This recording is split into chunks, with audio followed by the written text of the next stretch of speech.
mase og tahay ururkan ahlu sunna wal jamaaca meesha lagu dhisay iyo meesha guddoomiyaashooda lagu dooranayay inay magaalada muqdisho ahaayeen waana la socotaa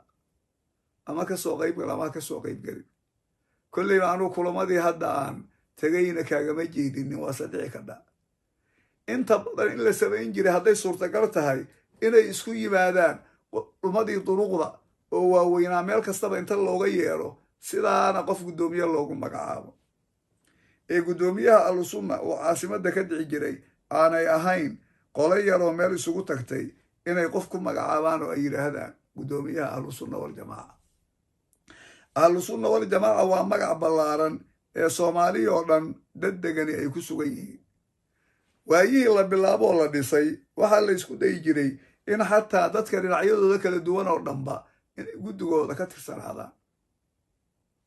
ma la socotaa magacaas maanta qof walba uu sheeganayo oo la leeyahay ahlu sunna waljamaaca ninkii loo diroo magaca bixiya aniga inuu yahay ma la socota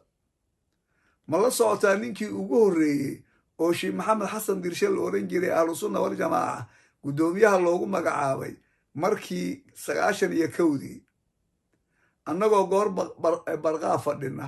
oo ragga meeshaa joogaa sheekh maxamed cali wacaysuu ka mid ahaa inuu aniga igu yiri waxaa lagaa rabaa hadafka ururka iyo magaca ururka oo weliba anigu aan damcay in aan ku celiyo bacdamaa nala kugu sheegay nin aqoon-yahana inuu yahay oo ina bal adigu soo qor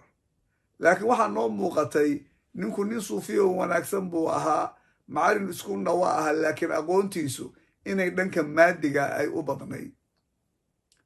anigii wuxuu yidhi ilaaba waa inaad soo qortaa 6 oo hadafka ahlu sunnaa baan soo qoray magaca ahlu sunna waljamaaca ninka ururka u bixiyey oo loo dirayna anigu ahaa hadafkiina waa la qaaday oo culummadii dhammaa oo ahlu sunna waljamaaca waa la marsiiyey waana magaca maantay ahlu sunna waljamaaca meel kastaba uu ka yeeraya ahlu sunna waljamaaca kutubahana waa ku qoraa magaca qadiima oo ilaa xilliga asxaabu rasuulillaahi jira waa ahaa laakiin urur lagu magacaabo markii ugu horreeyey bay ahayd waana midka maanta wahabiyada ka keenay markay magaca soo qaadaan inay yacni yidhahaan dadka dhammaantii waa ahlu sunna weliba muxuu ahaa aan maqalnay inay in badan yidhaahdaan ka qoomeeya inay yidhahdaan magacii wanaagsanaa baa nala kaga hormaray ayagoo magacyo badan la baxay oo itixaad la baxay oo ictisaam la baxay oo hebelow badan la baxay ee haddeer ayaga ku tahay waxay aad iyo aad uga xun yihiin iyadoo waagii hore haddii raggan dariiqadu ay wax sheegtaan anigu ama qaadiriyaan ahay iyo axmediyaan ahay iyo